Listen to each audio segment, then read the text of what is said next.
Are we back on? I hope so. Hi, folks. My name is Allie and I was just in the middle of a live broadcast, and I think my Wi-Fi went out.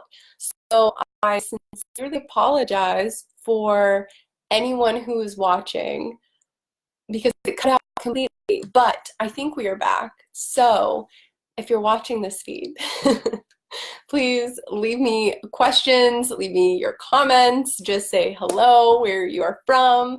I think I'll just start all over again because the last video just completely cut out on me. But anyways, I'm here from Pittsburgh, Pennsylvania, or calling in from Pittsburgh, Pennsylvania, rather. I am born and raised, or I'm a Yinzer, I think. And I think that's what people like to call it. That's what we're called, Yinzers. And I'm here for a live Q&A with Bowhunting 360. So I was talking a little bit about a journey that my boyfriend Nick and I had taken over the summer. We lived on the road and hunted from the road, which was quite an experience. So I was telling a little bit about that story. But I think I'm going to jump into some questions. So again, as you're tuning in, hello, please leave questions and join in on the conversation. But I hopped on my Instagram a little bit earlier today and asked if anyone couldn't tune into the live stream if they had some questions. So I have them stored on my phone and I'll go through those. I do see a comment from Austin. Hello, Austin. But I'll jump right in with one of these questions and we'll go from there. So again, on the last live stream before my Wi-Fi cut out, I do have some music playing in the background. If it is at all distracting, just let me know. Or if you want to change the station, let me know and I will. So here we go. The first Instagram question is, Elgarza299 says, where is your favorite place to go hunt? I think this is an interesting question. I love to hear where people's favorite place to hunt. It's not even necessarily about the species, it's about a place. And for me, I have two places. So again, I am from Pennsylvania, from the Pittsburgh area, and when I started hunting, I was 18 or 19, and I started just observant hunting.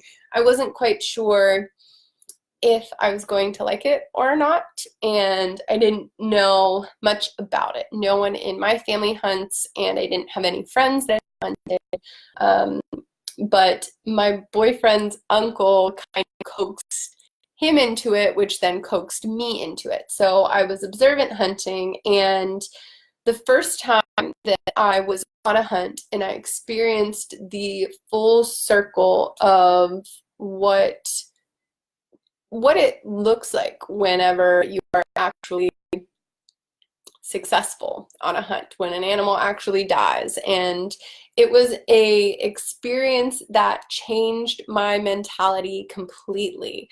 I had been out on a lot of observant hunts where not a lot happened, and I'm sure you guys know what I'm talking about. I feel like that happens to all of us, where you go out and hunt and you know, there's still a lot of beautiful, amazing things that happen on the hunt, but there's not much else than that. So this hunt was an eye-opener for that reason, because I finally saw the whole process. And for me, as soon as the field dressing and butchering process had started, that animal really became a piece of beautiful meat and food, and it was no longer this living creature, obviously.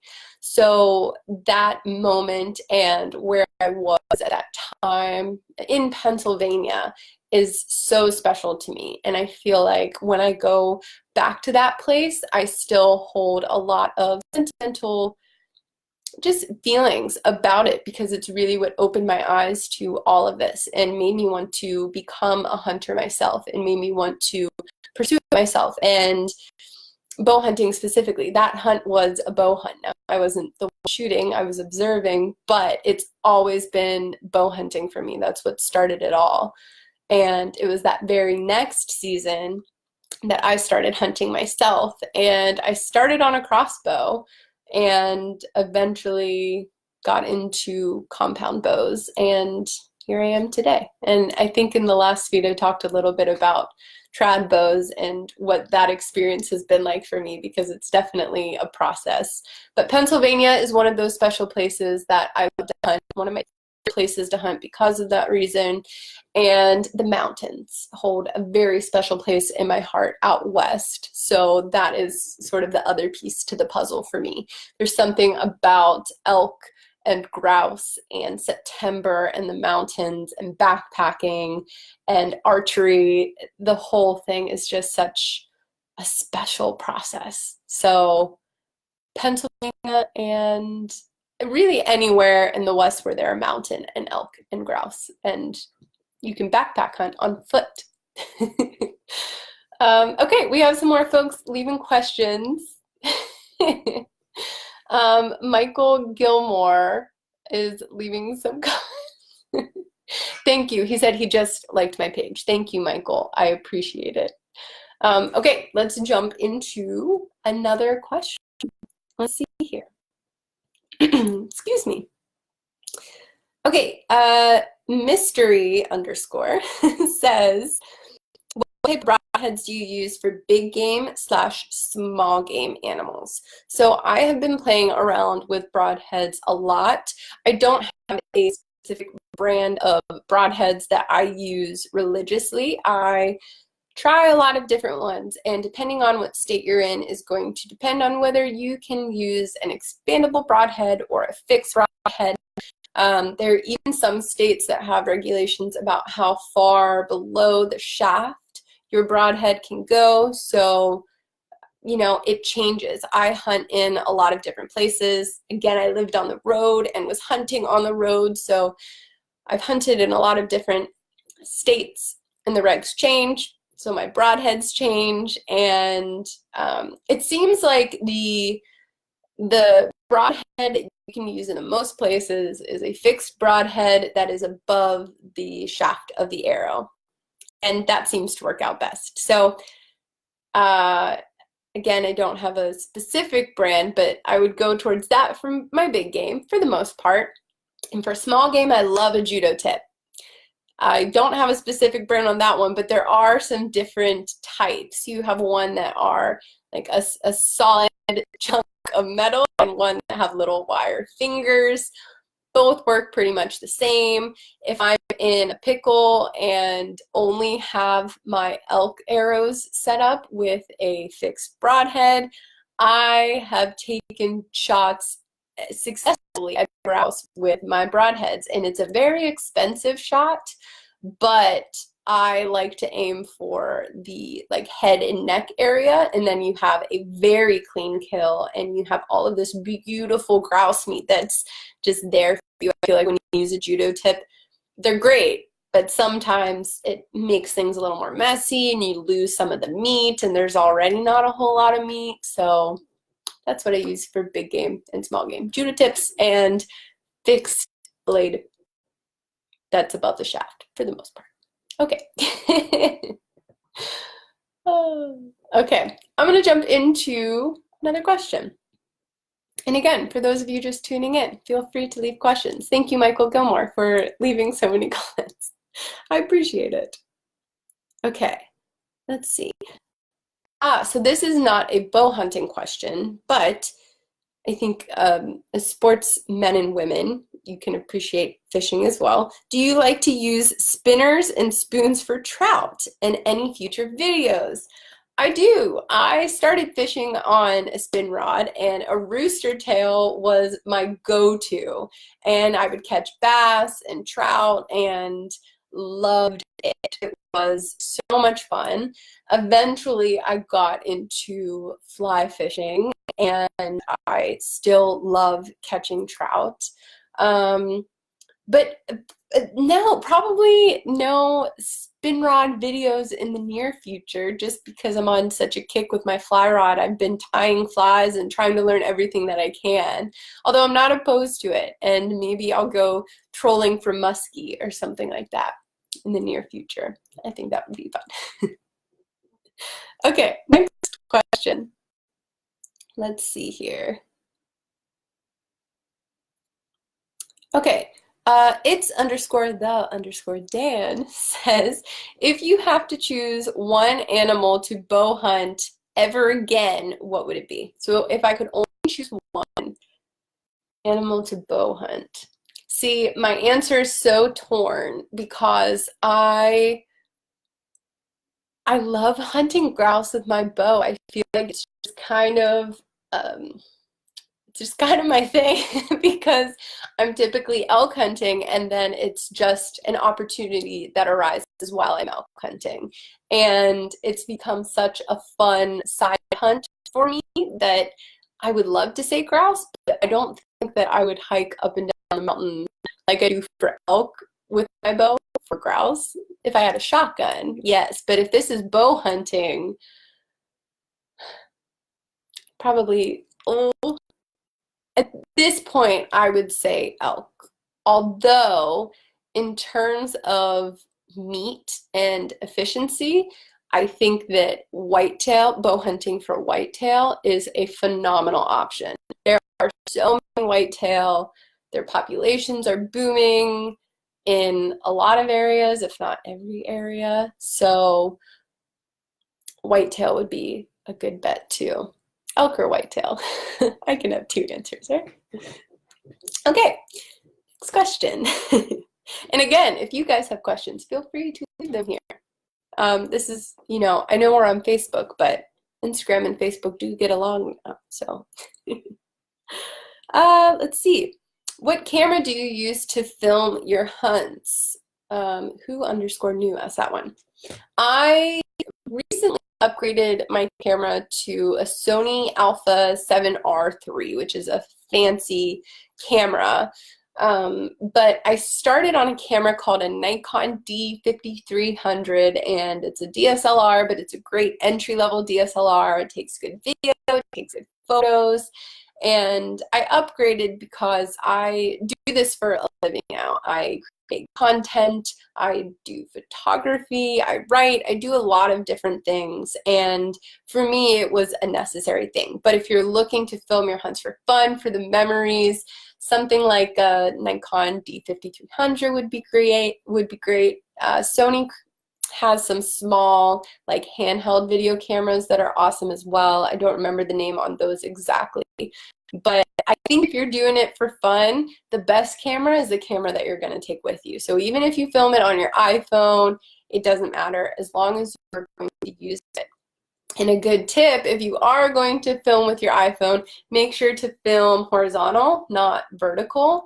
If you're filming vertical and you're trying to make it into a movie that you could show your friends or your family or whatever, vertical limits you a little bit. So just film it in horizontal on your phone and you'll be good to go. All right, next question. Have you shot a coos deer yet? I have not, but I have heard of a great coos deer hunt in Arizona that is over the counter, and you can hunt public land, and apparently it's a good DIY.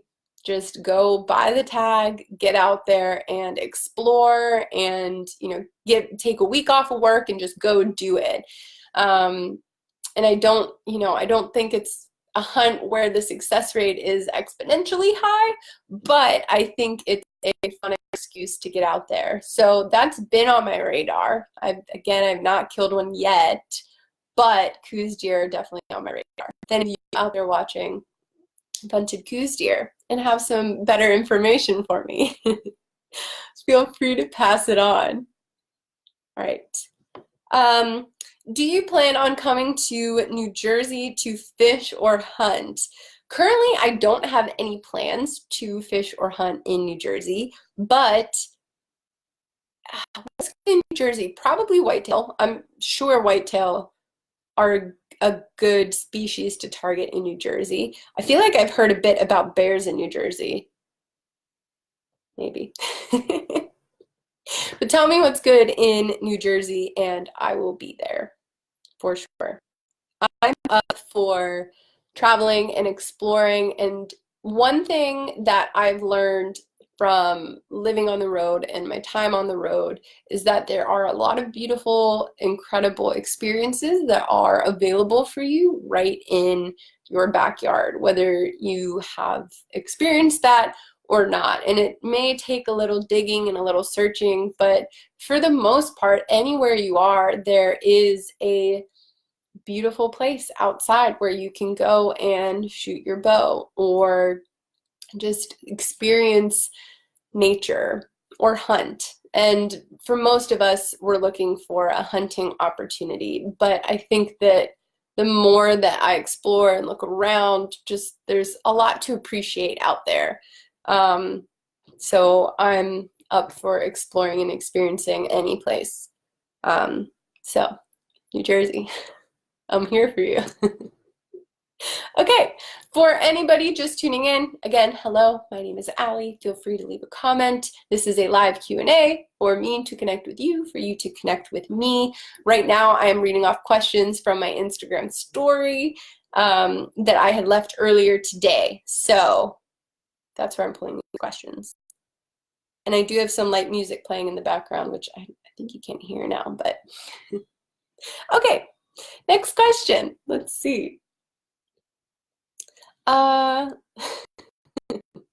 Someone asked, if animals could talk, which would be the rudest? I would say a badger, like a honey badger. And that's just from the marketing around honey badgers. I've never actually seen a badger in the wild. I would love to see I've never seen a wolf in the wild either. I'd love to see a wolf as well, but I think badger's probably the rudest. How did you become involved with Artemis Sportswomen, and what is the objective of the group? That is such a good question. So I am a co-founder of a sportswomen's conservation group called Artemis, and Artemis is geared towards bringing more sportswomen together, basically. And we have affiliates in a number of different states, and we are currently growing. We're an initiative of the National Wildlife Federation, which is the biggest wildlife organization. And they have a lot of sportsmen and sportswomen roots, and Artemis just fits in there perfectly. So we're doing a lot of different advocacy work, bringing women together and helping women who want to be leaders in the conservation world be leaders in the conservation world and do what they want to do. So it's a really fun project. And again, if you're, or not again, but if you are a guy, it's something that you could pass along to your wife or your daughter, or your mother, etc. So it's an awesome way for sportswomen to connect and to talk about conservation and get out there and get our hands dirty and do some boots on the ground work and all that good stuff. Okay, I'm going to answer just a couple more questions here. Again, if you have a question, go for it. Let's see here. What's your dream hunting location? I don't think that I have a dream hunting location per se. It's a good question. I think I really value learning and better understanding the areas that are close to me. I talked about this a little bit earlier as well. But I really enjoy the areas that are really just like right in your backyard that you may easily overlook, and just appreciating those places. So even though I want to travel more and hunt more and experience more, you know, as long as I can just keep hunting and in the places that I already love, then that would be a good thing. Okay, We'll do two more. Let's see.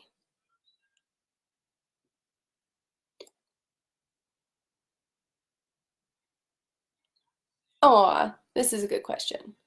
What age did you start hunting? I'm 28. Do I still have a chance at it? Absolutely. I started observant hunting when I was 18 or 19, and I started hunting myself when I was 20 or 21. And I think that adult onset hunting is becoming more and more of a thing.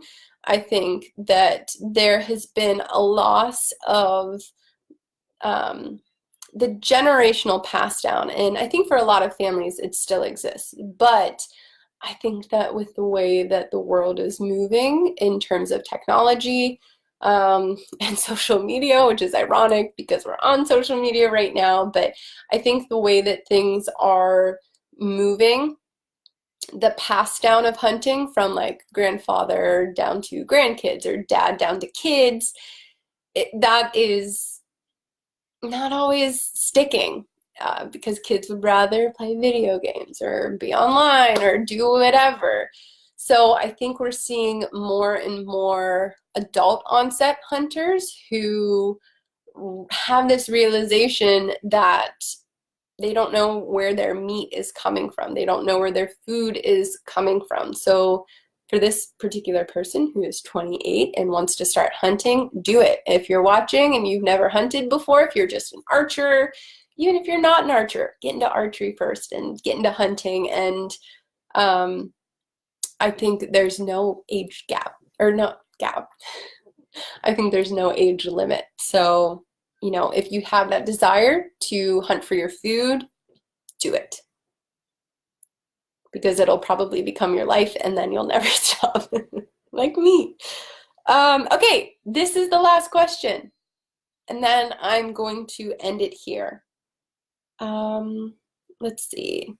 I want this to be a real good one.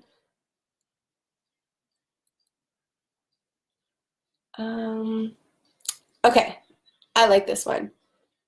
What first sparked your passion for the outdoors?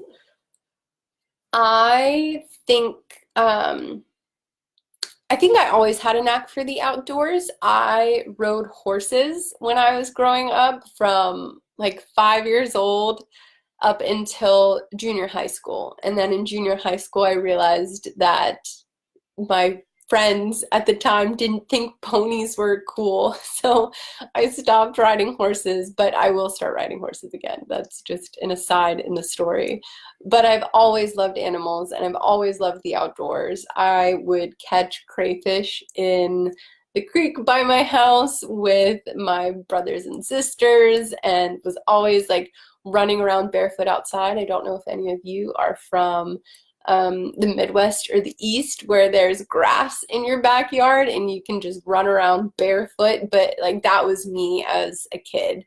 So I think my passion for the outdoors was always there, but I definitely think I lost it when I was in junior high school, going through that age. And then in college and after college, I've really found that appreciation for the outdoors again, and it has absolutely been through hunting and specifically bow hunting. Like archery and hunting for my food is what fueled my passion for the outdoors again. So that's my answer. Okay, well, I am going to end it here. Thank you to everyone who tuned in. Again, I'm so sorry for the technical difficulties that I had a little earlier with the Wi-Fi. If you have more questions, feel free to reach out to me. You can find me on Instagram, outdoors_Allie. I actually have a funny story about that. Whenever I first started my Instagram, it was Outdoors Allie, all one word. And people started commenting on my photos and they would be like, "Great work, Sally." And they kept calling me Sally. They thought I was Outdoor Sally. So I had to add the underscore. So it's outdoors_Allie. You can find me there. I am here on Facebook, Outdoors Allie, and on YouTube, again, Outdoors Allie. And you can find my email on there and everything. So if you have any questions, you want to reach out, I'm more than happy to help. I'm here to get more people into the outdoors and just have a good time and not make it so serious. Just, enjoy the outdoors and enjoy archery and bow hunting. So that is it. Thank you all so much for tuning in. Have a great night.